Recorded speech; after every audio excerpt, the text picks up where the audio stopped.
Hi, this is Mrs. Neiger with part one of this week's Spanish lesson.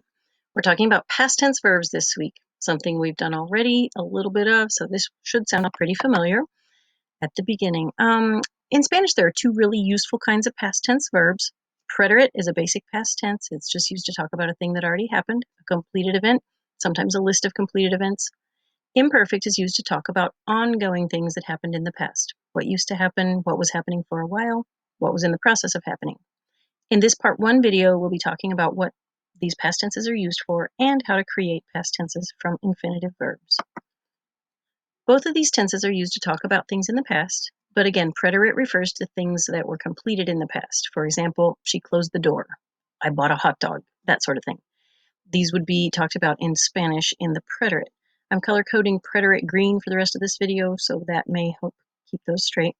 On the other hand, imperfect tense talks about events that were ongoing, in progress, in the past. If I say she was closing the door, or if I say every year, let's go with every day that year I bought a hot dog. That's kind of an ongoing process, something that happened habitually or continually. So I would talk about those things in Spanish in the imperfect tense, and I'm color coding imperfect purple for this video.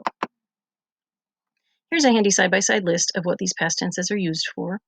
Left-hand side, we have preterite, again, completed actions in the past, even lists of completed actions, the beginning or end of a thing in the past. Also, actions that have a definite beginning and ending point. If a single event interrupted something that was ongoing, then that single event that interrupted would be used in the preterite tense. We'll talk more about that in the second video.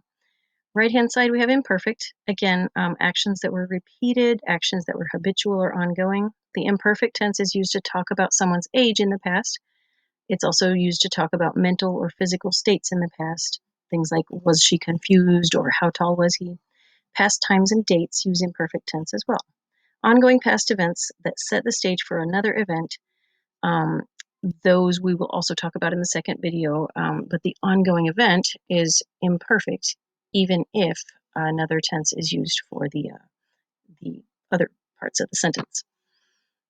So the big question is, how do we create these past tense verbs?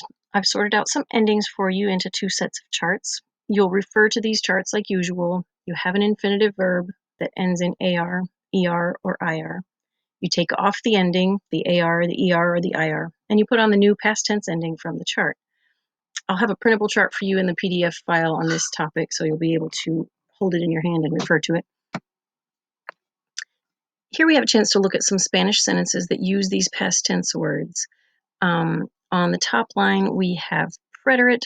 Left-hand side, number one, he closed the door. Él cerró la puerta. Now, how did we get the verb cerró? We took the infinitive cerrar, C-E-R-R-A-R. You'll see it in the bright yellow there.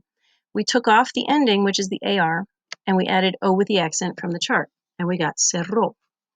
Number two, she wrote on the paper. Ella escribió en el papel. Now, where did we get escribió? We took the infinitive, it's the one in yellow, escribir.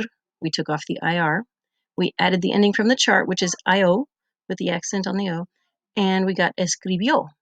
The rest of the chart works this way, and I'd encourage you to pause the video and take time to look through these and compare them to the charts in the printable, compare them to the charts from the same charts on the previous slide in this video. Also, look at the two sides of the page because I put similar sentences next to each other. You'll notice number 1 and number 6 are similar. He closed the door versus he was closing the door. Each sentence on the left has a similar one on the right, so take the time to notice the differences. I'm going to close this video here and we'll keep talking about past tense verbs in the next short video. Have a great day.